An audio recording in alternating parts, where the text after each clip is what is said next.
Kuluba i b'a ye k'a fɔ jamana ɲɛmaa i b'a ye k'a fɔ wulikajɔ bolodala a bɛ fɔ ma ko Mois de la Solidarité ka se ka ɲɔgɔn dɛmɛ kɛ ka kɛrɛfɛdɛn fana o kɛlɛ jamana ɲɛmaa k'i b'a ye k'a fɔ a ye wulikajɔ kɛ ka se ka nisɔndiya kɔni ta ka ɲɛsin Bamakɔkaw ma kɛrɛnkɛrɛnnen la du minnu bɛ yen n'o bɛ tali kɛ sɔrɔdasi minnu danyala la ale ni a bɛ fɔ ma ko militaire ni paramilitaires ni o kɔni denw ni musow bɔ o kɔ ka se ka balo ani fɛn caman cɛ ka a d'u ma ɲɔgɔn dɛmɛ hukumu kɔnɔna la. Ni maa minnu wulikajɔ kɛ ka taga k'i b'a ye k'a fɔ a bɛ fɔ ma ko œuvre sociale jamana ɲɛmaa tɔgɔ la i b'a ye k'a fɔ o wulikajɔ kɔni kɛ ka se ka taa ntɛnɛndon n'o bɛnna octobre kalo tile 23 ma san 2023 a bɛ fɔ ma ko place d'armes génie militaire Bamakɔ k'i b'a ye k'a fɔ ni lajɛ kɔni baaraw timɛla yen nɔ. Lajɛ in kɔni k'i b'a ye k'a fɔ mun bɛ tali kɛ a la dɔw yɛrɛ tun tɛ ka se ka dɛmɛba cɛ mun bɛ tali kɛ balo ani fɛn wɛrɛw la ka taa di direction service social des armées maaw ma.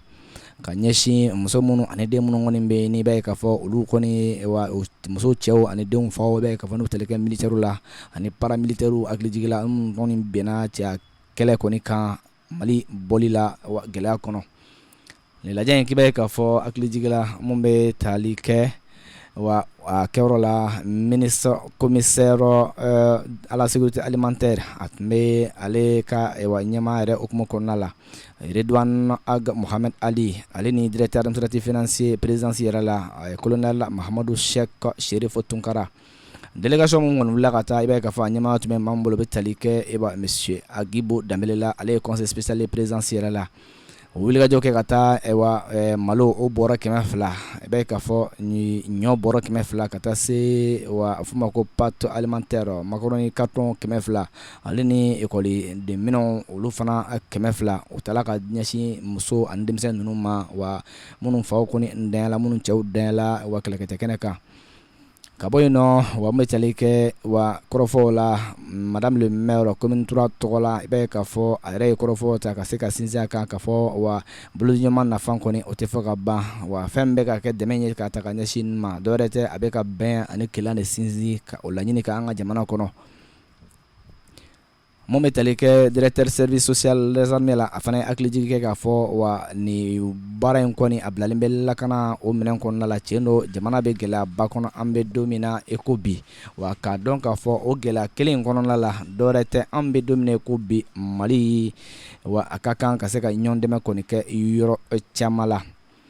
Mali ale ye jamana mun a bɛ tagabi hukumu kɔnɔna la sabula maajugu nana gɛlɛya don an ka jamana kɔnɔ kabi k'i b'a ye k'a fɔ a bɛ san caman bɔ mun bɛ tali kɛ nin wulikajɔ la jamana ɲɛmaa kabi a kɔnɔna na a bɛ ka baara ninnu boloda cogo minnu la o kɔfɛ o ye tasibila kɔni kɛ ka ɲɛsin sɔrɔdasiw ma n'o bɛ fɔ ma ko une minute de silence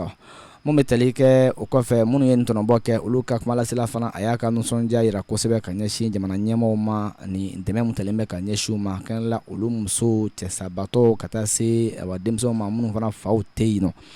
n'o ye militaires ye n'a bɛ fɔ ma ko paramilitaires fana ka jira k'a fɔ mun bɛ tali kɛ conseil spécial la jamana ɲɛmaa tɔgɔ la i b'a ye k'a fɔ a fana hakilijigi ka kɔrɔfɔ la k'a fɔ nin dɛmɛ minnu kɔni filɛ dɔwɛrɛ tɛ kabi jamana ɲɛmaa sigila fanga la san 2021 ko a bɛ ka nin baaraw kɔni kɛ kuma bɛɛ o kɔfɛ a bɛ ka laɲini fana kɛ cogo min na bɛn bɛ se ka na an ka jamana kɔnɔ Mali fan bɛɛ lajɛlen na. O kɔfɛ nisɔndiya kɔni warala a kɛnɛ kan a ye a jira k'a fɔ mun bɛ tali kɛ